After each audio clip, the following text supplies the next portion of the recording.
Hello everyone, एक बार फिर से आप सभी का वेलकम है आपके अपने इस चैनल पे। आज के इस वीडियो में हम लोग बात करने वाले हैं उन सभी स्टूडेंट के लिए जो कि बीएचयू के अंदर एडमिशन लेने वाले हैं। मैंने आपको लास्ट वीडियो के अंदर बताया था कि बीएचयू का जो काउंसलिंग का प्रोसेस है वो काफ़ी जल्दी यहाँ पे स्टार्ट होने वाला है। अगर देखा जाए तो आपका स्टार्ट हो चुका है, बट उसके लिए मैं आपको अलग से जब यहाँ पे ऑफिशियल अपडेट आ जाएगा और ये लिंक ओपन हो जाएगा तो मैं आपको वीडियो बना के और इन्फॉर्म कर दूंगा कि कैसे कैसे आपको उसको फिल करना है। सारा जो स्टेप है वो मैं आपको वीडियो के थ्रू समझाने वाला हूँ। आपको 1% भी वहाँ पे कोई भी दिक्कत नहीं होगी। तो आप लोग जो है अगर हमारे चैनल पे नए हैं तो चैनल को सब्सक्राइब कर लीजिए, क्योंकि काउंसलिंग का जो प्रोसेस है अब धीरे धीरे स्टार्ट हो रहा है। जो भी यूनिवर्सिटी है वो अपना काउंसलिंग का प्रोसेस स्टार्ट करने वाली है, तो किस तरीके से वहाँ पे काउंसलिंग आपको करवानी है वो सारी चीज़ें हम लोग आपको पूरी तरीके से इस चैनल पे गाइड करने वाले हैं। आप लोग चैनल पे बने रहना, सब्सक्राइब कर लेना और एक जो टेलीग्राम चैनल है हमारा उसको भी ज्वाइन कर लेना। लिंक मैंने वीडियो के डिस्क्रिप्शन बॉक्स में आपको दे दिया है। आज इस वीडियो में हम लोग बात करने वाले हैं जो कुछ जरूरी बातें हैं जो कि आपको काउंसलिंग करवाने से पहले ध्यान में रखनी है। किस तरीके से आपकी काउंसलिंग होने वाली है वो थोड़ा सा मैं आपको हिंट दे देता हूं।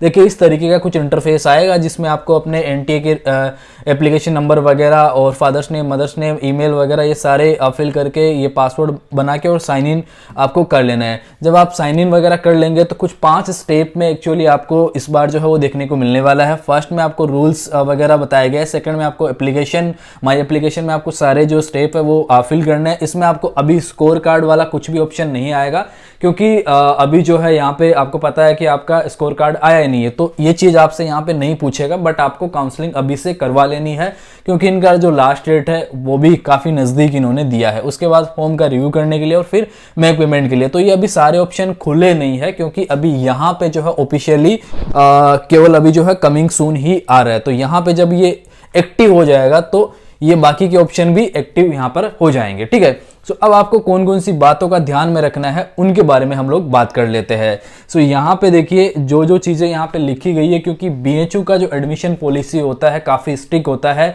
जो चीजें ये बोलते हैं वो अगर आप नहीं फुलफिल कर रहे हो तो फिर हो सकता है आपका एडमिशन कैंसिल हो जाए। लास्ट ईयर भी कुछ ऐसे स्टूडेंट थे जिन्होंने यहां पर अप्लाई किया था, लेकिन भाई जब उनका क्राइटेरिया क्लियर नहीं हो रहा है तो वो कैसे एडमिशन आपको देंगे कि सर मेरे से कम नंबर वाले का एडमिशन हो गया। तो जब आपका एडमिशन नहीं हो रहा है तो जाहिर सी बात है कि आप उसका जो क्राइटेरिया है वो फिलफिल नहीं कर रहे हो, तो वो कैसे आपको एडमिशन देंगे।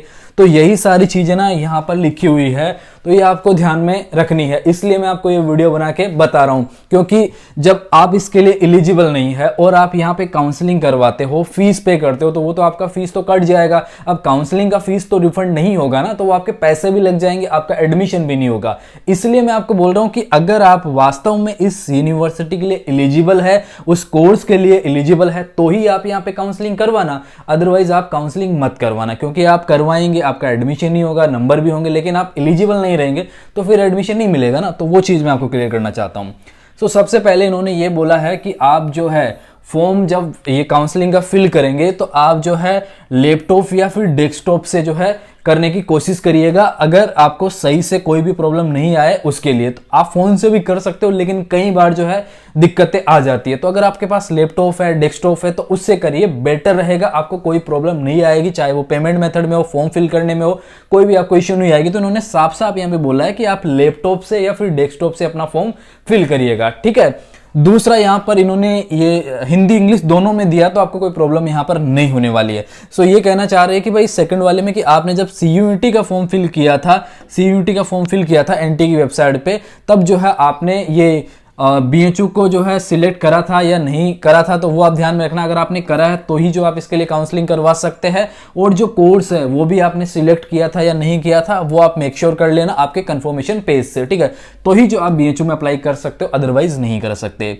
दूसरा यहाँ पे ये है, तीसरा जो इन्होंने यहाँ पे पॉइंट दिया है उसमें ये मेंशन किया है कि आपका जो जन्म यानी कि डेट ऑफ बर्थ है, जेंडर है, वर्ग है लागू होता है। तो ठीक है, ये आपने जो एनटीए के फॉर्म में सिलेक्ट किया था वही आपका होना चाहिए, बिल्कुल सही है होना चाहिए। एडमिशन जो है यहाँ पे कैंसिल तक करने की बात है कि अगर कुछ गलत हुआ तो रद्द कर दिया जाएगा, मतलब कैंसिल यहाँ पर कर दिया जाएगा। तो ये आपकी रेस्पॉन्सिबिलिटी है कि आप जो है बिल्कुल सही से फिल करेंगे। ओके, क्योंकि आप छोटा सा मिस्टेक कर देते हो और फिर आपको पता नहीं होता है, फिर आप खुद परेशान होते हो, सामने वाले को भी करते हो कि मेरा हो नहीं रहा है, तो आपने कहीं ना कहीं कुछ मिस्टेक जो है कर दिया होगा। तो इसीलिए मैं बोल रहा हूँ कि भाई फॉर्म को जब आप फिल करते हो ना, तो आप बिल्कुल ध्यान से, एक बार नहीं, मैं कहता हूं 2 बार 3 बार 4 बार आपको एक बार रिव्यू कर लेना चाहिए कि हाँ सारी चीजें सही है या नहीं है। कई ऐसे स्टूडेंट होते हैं, अब आप है वो मैं नहीं बोल रहा हूं, लेकिन हो सकता है आपके साथ वाले भी हो, तो मिस्टेक कर देते हैं, तो उसमें फिर गलती उनकी होती है और एडमिशन हो नहीं पाता है। इसलिए बोल रहा हूं कि ध्यान रखना, ठीक है।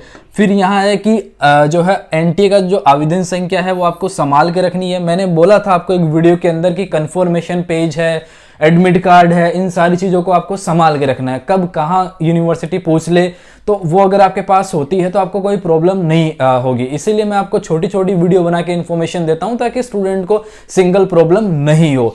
तो आपके पास जो है आपका एप्लीकेशन नंबर वगैरह जो है वो आपके पास होना चाहिए और उसी के बेस पे फिर आपका ये लेने वाले हैं, ठीक है। क्योंकि वहां पे मैंने आपको बताया था फर्स्ट में कि आपको एप्लीकेशन नंबर डालना है। देखिए यहाँ पे फिर जो है आपको क्या करना है, आपका ये आपका एक फोटो, पासवर्ड साइज फोटो होना चाहिए जो कि जेपीजी में होगा, और आपका सिग्नेचर लगेगा, 10th का मार्कशीट लगेगा, 12th का मार्कशीट लगेगा। ओके, 10th का मार्कशीट ये आपके जन्म प्रमाण पत्र, जन्म को जो है जो आपका डेट ऑफ बर्थ है उसको वेरीफाई करते हैं, ठीक है।